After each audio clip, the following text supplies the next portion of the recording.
ಅಭಿವೃದ್ಧಿ ಕೆಲಸಕ್ಕೂ.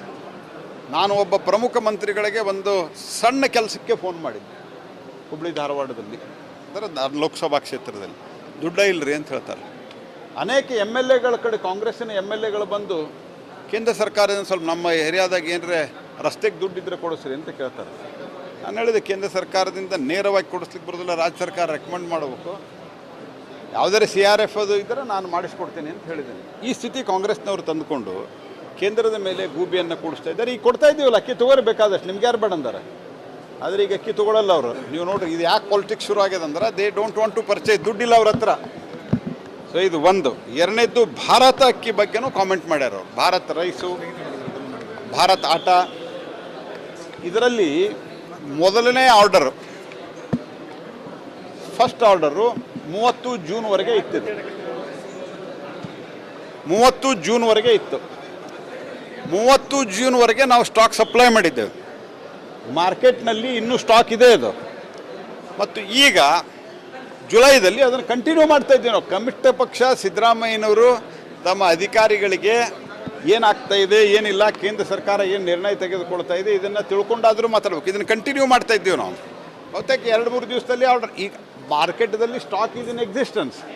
2-3 ದಿವಸದಲ್ಲಿ ಭಾರತ್ ರೈಸು, ಭಾರತ್ ಆಟ ಇತ್ಯಾದಿ ಏನಿದೆ ಅದು ಮುಂದುವರಿತದೆ. ಸಿದ್ದರಾಮಯ್ಯನವರು ಕನಿಷ್ಠ ಪಕ್ಷ ಇಷ್ಟು ಅರ್ಥ ಮಾಡ್ಕೊಂಡು ಮಾತನಾಡಬೇಕು. ಯಾಕಂದ್ರೆ ಜೂನ್ 30ರವರೆಗೆ ಇರ್ತದೆ. ಜೂನ್ 30ರ ನಂತರ ಟೆಕ್ನಿಕಲ್ ರೀಸನ್ನಿಂದ ಏನೋ ಹೊಸ ಆರ್ಡರ್ ಬರೋದರಲ್ಲಿ ಡಿಲೇ ಆಗಿರ್ಬೋದು. But it is already decided. Group of ministers, ನಮ್ಮ ಹೋಮ್ ಮಿನಿಸ್ಟರ್ ಅಧ್ಯಕ್ಷತೆಯಲ್ಲಿ ಗ್ರೂಪ್ ಆಫ್ ಮಿನಿಸ್ಟರ್ಸ್ ಇದೆ, ಅದರಲ್ಲಿ ಮತ್ತು ಗ್ರೂಪ್ ಆಫ್ ಸೆಕ್ರೆಟರಿಯಲ್ಲಿ ಕೂಡ ಅದು ಮಾನ್ಯ ಪ್ರಧಾನಮಂತ್ರಿಗಳ ನಿರ್ದೇಶನದಂತೆ ಅದು ತೀರ್ಮಾನ ಆಗಿದೆ. ನಾವು ಭಾರತ್ ರೈಸು, ಭಾರತ್ ಆಟ ಇತ್ಯಾದಿ ಏನಿತ್ತು ಅದನ್ನು ಮುಂದುವರಿಸ್ತಾ ಇದ್ದೇವೆ. ಸಿದ್ದರಾಮಯ್ಯನವರು ಸ್ವಲ್ಪ ಅರ್ಥ ಮಾಡಿಕೊಂಡು ತಿಳ್ಕೊಂಡು ಕೇಂದ್ರದ ಮೇಲೆ ಆರೋಪ ಮಾಡೋದು ಕಲಿಬೇಕು. ಅಂದರೆ ಕಾಂಗ್ರೆಸ್ನವರಿಗೆ ತಮ್ಮ ಸರ್ಕಾರದ ಮೇಲೆ ನಂಬಿಕೆನೇ ಇಲ್ಲ, ನಿಮ್ಮ ಬಳಿ ಬರ್ತಾರೆ ಅಂದ್ರೆ ದುಡ್ಡಿಗೆ ಇಲ್ಲ, ದುಡ್ಡಿಗೆ ಬರ್ತಾರ.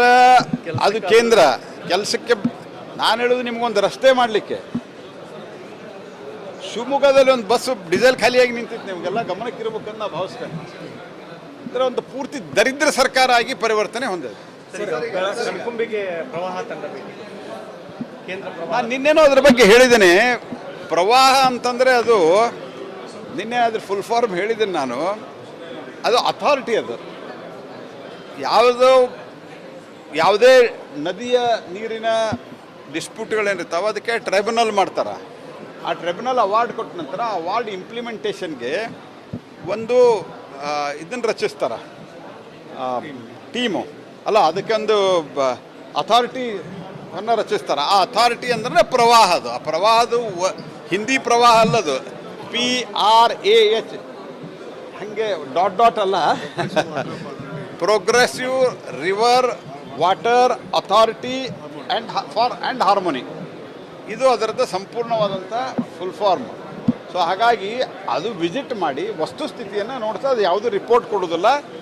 ಯಾವಾಗ ನೀರು ಹರಿಯುವಿಕೆ ಇತ್ಯಾದಿ ನಾವು ಡೈವರ್ಟ್ ಮಾಡ್ತೀವಿ, ಈಗ ಫಾರೆಸ್ಟು ಇತ್ಯಾದಿ ಕ್ಲಿಯರೆನ್ಸ್ ಕೊಡಿಸಿ, ಆವಾಗ ಅದು ಇಷ್ಟ ನೀರು ಹರಿಸ್ತಾ ಇದ್ದಾರಲ್ಲೋ ಅಷ್ಟ ನೀರು ಹರಿಸ್ತಾ ಇದ್ದಾರಲ್ಲೋ ಇದನ್ನು ಗಮನಿಸ್ತದೆ. ಅವ್ರಿಗೆ ಯಾವುದೇ ಈಗ ರಿಪೋರ್ಟ್ ಕೊಡೋ, ಯಾಕಂದರೆ ಅವಾರ್ಡ್ ಆಗಿಬಿಟ್ಟಿದೆ, ಮ್ಯಾಟ್ರ್ ಇನ್ ಸುಪ್ರೀಂ ಕೋರ್ಟ್. ಹಾಗಾಗಿ ಯಾರೂ ಆತಂಕಕ್ಕೆ ಒಳಗಾಗುವಂಥ ಅಗತ್ಯ ಇಲ್ಲ.